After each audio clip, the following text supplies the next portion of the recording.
YCP అధినేత జగన్ ఈరోజు Nampally CBI కోర్టుకి భారీ ర్యాలీగా వెళ్లడంపైన టీడీపీ తీవ్రస్థాయిలో ఆగ్రహం వ్యక్తం చేస్తుంది. 16 నెలల్లో జైల్లో ఉన్నటువంటి జగన్ కోర్టు కేసుల కోసం ఈ విధంగా ర్యాలీని వెళ్లడం పట్ల అభ్యంతరం వ్యక్తం చేస్తుంది. ప్రస్తుతం ఎంపీ కేసీని చిన్నోనని మాట్లాడదాం. సార్, ఎలా చూస్తారు? దాదాపు బేగంపేట దగ్గర నుంచి హల్చల్ చేస్తూ జగన్ ప్రయాణం సాగింది. కోర్టు దగ్గర కూడా భారీగా కార్యకర్తలు వచ్చారు. ఏం చెప్తారు సార్? వికృత చేష్టలకి చిరునామా జగన్. అటువంటి వికృత చేష్టలు చేయటం అతని జీవితాంతం అతని అలవాటే. అటువంటి వికృత చేష్టలు చేయటం వల్ల న్యాయ వ్యవస్థలను బెదిరిద్దాం, న్యాయ వ్యవస్థల దగ్గర కొన్ని అడ్డంకులు సృష్టించడం ద్వారా న్యాయ వ్యవస్థ నుంచి తప్పించుకుందామని ఇతను చేసే ఇటువంటి కార్యక్రమాలన్నీ కూడా ప్రజలు గమనిస్తూనే ఉన్నారు. ఇది చూస్తే గత 3 రోజుల నుంచి కూడా మనం ఆంధ్రప్రదేశ్ నలుమూలల నుంచి చోటా మోటా నాయకులు ఎవరైతే ఖాళీగా మిగిలిపోయిన నాయకులు ఉన్నారో అందరినీ కూడా హైదరాబాద్ తెప్పించుకుని ఇదేదో విజయోత్సవ ర్యాలీకి వెళ్తున్నట్టు కోర్టులకి వెళ్ళేదేమో కోర్టులకి. ఇతను చేసిన అవినీతి మీద 6 సంవత్సరాలకి నుంచి అధికారాన్ని అడ్డుపెట్టుకుని రకరకాల ఎప్పుడూ కోర్టులకు అటెండ్ అవ్వలేదు. దాన్ని కోర్టులకు వెళ్తా కూడా ఏదో విజయోత్సవ ర్యాలీకి వెళ్ళినట్టు ఒక ర్యాలీ పెట్టి కోర్టుల దగ్గర ఏదో ఎగ్జంప్షన్ తీసుకుందాం, లేకపోతే కోర్టు న్యాయస్థానాలను బెదిరిద్దాం, లేకపోతే న్యాయమూర్తుల్ని దీనివల్ల ఇన్ఫ్లుయెన్స్ చేద్దామని ఇతను చేసే ఈ వికృత చేస్తే ఇవాళ ర్యాలీ చూస్తుంటే చాలా బాధేస్తుంది. ఇవాళ సమాజంలో ఇటువంటి వ్యక్తులు వల్ల సమాజం యొక్క పరువు ప్రతిష్టలు కూడా మంట కలుపుతున్నారు. దీని మీద చాలా సీరియస్గా కోర్టులు దృష్టి పెట్టాలి. గౌరవ ముఖ్యమంత్రి వర్యులను కూడా కోరుతున్నాం, తప్పకుండా దీని మీద దృష్టి పెట్టాలి. న్యాయస్థానాలకు ఇటువంటి వాటిని జరగకుండా చూడాలని కోరుతున్నాం. ఇవాళ మా ముఖ్యమంత్రి ఎక్కడికి వెళ్ళారు? పాట్నా వెళ్ళారు. పాట్నా ఎందుకు వెళ్ళారు? ఒక ముఖ్యమంత్రి ప్రమాణ స్వీకారం చేపించడానికి. అంటే దేశంలో ఎంతోమంది ముఖ్యమంత్రుల్ని ప్రమాణ స్వీకారానికి వెళ్తుంటే ఇవాళ కోర్టులకి ర్యాలీలతో వెళ్తాడు. అందుకే ఇతన్ని ప్రజలు తీసుకెళ్ళి పులివెందుల ఎమ్మెల్యే కింద ఉంచారు. వచ్చే ఎలక్షన్ టైంకి పులివెందుల ఎమ్మెల్యేగా కూడా గెలవలేని వ్యక్తి ఇటువంటి వికృత చేష్టల వల్ల మీడియాలో ఉండాలని కోరుకుంటాడు, న్యాయస్థానాలను బెదిరించాలని కోరుకుంటాడు. కాబట్టి ఆ ర్యాలీ సార్, అంటే జగన్ ఎక్కడికి వెళ్ళినా జన ప్రభంజనం ఉంటుంది. అక్కడ ఆయన అభిమానులు, హైదరాబాద్ ఉన్న అభిమానులు, తెలంగాణ అభిమానులు వచ్చారు అనేది వైసీపీ చేస్తున్న వాదన. జగన్కి అసలు వైసీపీలో తెలంగాణలో ఒక మనిషి అన్న ఉన్నాడా? వచ్చిన వ్యక్తులందరూ మీరే చూశారుగా ఎక్కడి నుంచి వచ్చారో.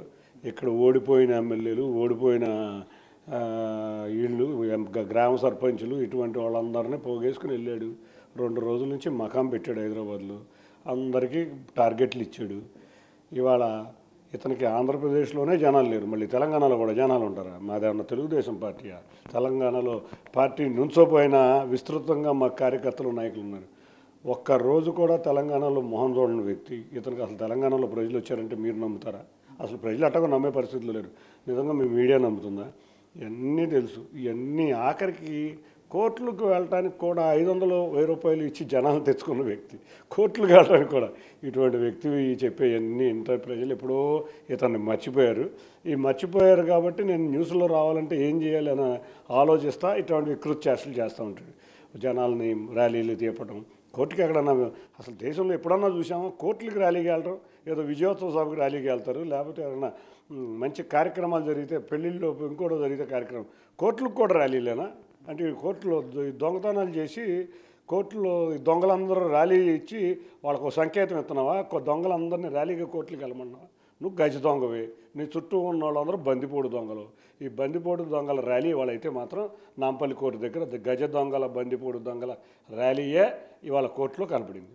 అంటే గతంలో ముఖ్యమంత్రి ఉన్న సందర్భంలో కోడికత్తి కేసు విషయంలో కోర్టులకు వెళ్తే అంటే అక్కడ జనం ఎక్కువ వస్తారు, ఇబ్బంది అవుద్దని చాలాసార్లు చెప్పారు. ఇప్పుడు అదే క్రియేట్ చేయడానికి జగన్ ఈ విధంగా జన సమీకరణ చేశారనుకున్నారు. కోర్టులు గైర్హాజరు అవడానికి కోడికత్తి కేసులో ఇతను ముద్దాయి కాదు.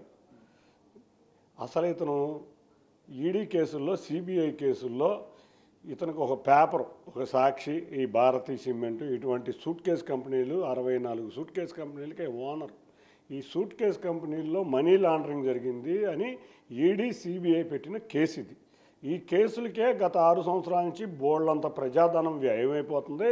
నేను నాంపల్లి కోర్టులో వ్యక్తిగతంగా హాజరైతే నేను చాలా భేదోడిని, రాష్ట్రం చాలా ఇబ్బందుల్లో ఉందని చెప్పి బొంకు మాటలు చెప్పి ఇవాళ ఇతను కోర్టుకు వెళ్ళింది ఏంటి? ఒక ప్రైవేట్ జెట్ ఫ్లైట్లో ఒక ఒక 4-5 కోట్లతో జనాల్ని మొబలైజ్ చేసి భారీ ర్యాలీతో వెళ్ళాడు. ఇతను వ్యక్తిగత మినహాయింపు కోరటనప్పుడు ఇతను కోరింది ఇటువంటి కార్యక్రమాలు చేయటం వల్ల కోట్లకు ఇబ్బంది తగులుతాయని. ఇవాళ చేసింది ఏంటి? ఇవాళ మళ్ళీ అదే కార్యక్రమాలు జనాల్ని డబ్బులతో మభ్యపెట్టి తీసుకెళ్ళడం.